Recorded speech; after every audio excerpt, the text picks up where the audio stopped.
දිවයිනේ නිරත දෙක කොටසේ පවතින තදවැසි තත්ත්වය ක්‍රමයෙන් අඩුවනු ඇතැයි කාලගුණ විද්‍යා දෙපාර්තමේන්තුව පවසනවා. උතුරු පළාතේ විටින් විට වැසි හෝ ගිගුරුම් සහිත වැසි ඇතිවන අතර ඇතම් ස්ථානවලට මිලිමීටර් 50ට වැඩි තරමක තදවැසි ඇතිවිය හැකි බව කාලගුණ නිවේදනයේ සඳහන්. මෙන්නස මගේ ගෙදරටත් දාපු ACL ෆයර් ගාඩ්. බසුනාහිර සබරගමුව සහ වයඹ පළාත්වලත් ගාල්ල මාතර මහනුවර සහ නුවර එළිය දිස්ත්‍රික්කවලත් වැසිවාර කිහිපයක් ඇතිවිය හැකි බවද කාලගුණ විද්‍යා දෙපාර්තමේන්තුව වැඩිදුරටත් සඳහන් කළා. තනගලු ඔයේ ජල මට්ටම මේ වන විට අඩු වෙමින් පැවතියත් ගම්පහ අවට පහත් බිම් තවමත් ජලයෙන් යටව පවතිනවා. අද පෙරවරුව වන විටත් ගම්පහ කඳාන මාර්ගය මාකිලංගමුව ප්‍රදේශයෙන් ජලයෙන් යටව පැවතුණා.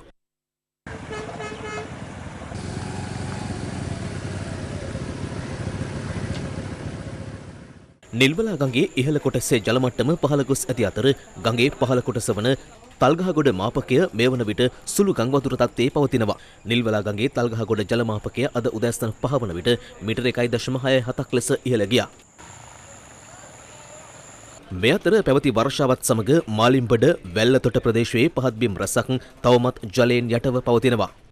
පවතින වැසි තත්ත්වයේ අඩුවීමක් පෙන්නුම් කළත් ගින්ගඟේ ජල මට්ටම පවතින්නේ සුළු ගං වතුර මට්ටමේ. අද උදෑසන වන විට ජල මාපකයේ අගය මීටර 4.2ක්. මේ අතර මුහුදු රළ ඉහළ යාමත් සමග ඇති වී තිබෙන තත්ත්වයේ සැලකිල්ලටගෙන හම්බන්තොට දීවරවරායේ දීවරයින් දීවර කටයුතුවල නිරත වීමෙන් වැළකී සිටියා. මුහුද රළු වීමෙන් හම්බන්තොට දීවරවරායේ නැංගුරම්ලා තිබූ දීවර යාත්‍රා දෙකක් සහ මුහුදු ගිය එක් යාත්‍රාවක් මුහුදු රළට හසු වීමෙන් විනාශ වුණා. කිසිදු ජීවිත හානියක් සිදුව නැහැ. මුහුද රළු වීමත් සමග ගාල්ල සමුද්‍ර මාවත ප්‍රදේශයට ඊයේ රාත්‍රියේ මුහුදු රළ ගොඩ ගැලුවා. අප වාර්තාකරු පැවසුවේ එම මාර්ග මුහුදු වැලි වලින් පිරීම නිසා අවහිරතා සිදු වූ බවයි.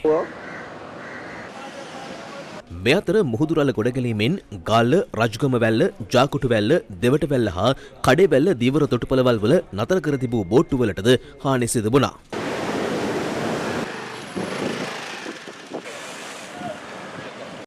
මේ අතර මඩකලපුව ත්‍රිකුණාමලය කංකසන්තුරේ හරහා මන්නාරම දක්වා මුහුදු ප්‍රදේශවලට හෙට දිනේ දක්වා යාත්‍රා කිරීමෙන් වළකින ලෙස කාලගුණ විද්‍යා දෙපාර්තමේන්තුව දීවර සහ නාවික ප්‍රජාවට දැනුම් දෙනවා. මඩකලපුවේ ඉඳලා ත්‍රිකුණාමලය කංකසන්තුරේ හරහා මන්නාරම දක්වා වන ගැඹුරු සහ නොගැඹුරු මුහුදු ප්‍රදේශවලට ඔක්තෝබර් 17 වෙනිදාම යාත්‍රා කිරීමෙන් වළකින්න කියලා තමයි අපි ඉල්ලා සිටින්නේ. මොකද මේ මුහුදු ප්‍රදේශවල සුළඟත් අතයි මුහුදට රළුයි කැළඹිලි ස්වභාවයක් තියෙනවා. ඒක පීඩන අවපාතයක් දක්වා වර්ධනය වේවි කියලා අපේක්ෂා කරනවා. ඒ හින්දා විශේෂයෙන් මඩකලපුව සිට ත්‍රිකුණාමලය කංකසන්තුරේ හරහා මන්නාරම දක්වාන වෙරළතොප් වෙන ගැඹුරු සහ නොගැඹුරු මුහුදු වල යාත්‍රා කිරීමේ වළකින කියලා දීවර සහ නායක ප්‍රජාගෙන් ඉල්ලා සිටිනවා.